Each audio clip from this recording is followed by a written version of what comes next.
going to give you a peek into a unique place in the region, somewhere that you don't normally get to see. Tonight we've been allowed to film in the Mullard Radio Astronomy Observatory near Cambridge. Now you might well have seen the big dishes as you drive near the city. Back in the 1960s, Mullard helped to solve the row over whether the universe started with a Big Bang, and it's still observing today. Our science correspondent Richard Westcott was given rare access to the site. Now, you might have been driving very near Cambridge and noticed some big dishes in a field just outside the city. What exactly are they, and what are they looking at in the sky? Well, we've been given exclusive behind-the-scenes access. And they've also let us fly the drone over them so we can give you this spectacular view. It was built before we knew for sure that there were black holes. In the 50s and 60s, the Mullard Radio Astronomy Observatory began spotting the most distant objects ever seen. This aerial picking up faint radio waves created by galaxies we didn't know were there. And were they quite shocked that they could see back that far? Absolutely. That was the amazing thing. People assumed when they first observed these radio sources that they were at least within our own galaxy.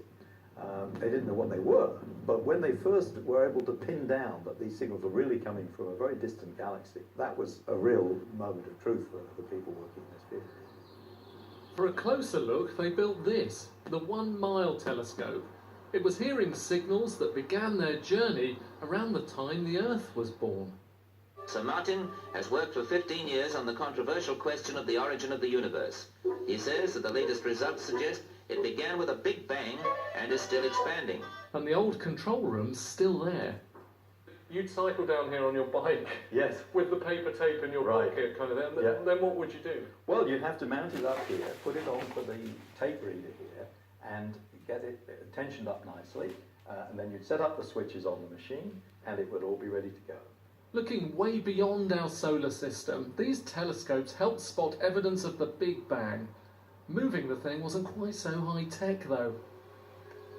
The man in charge of this gigantic look-and-listen operation uses the relatively simple apparatus of a bike to help him make crucial final adjustments to the movable dish aerial. The boss drove the shunting machine that moved the telescope, with everyone else helping out.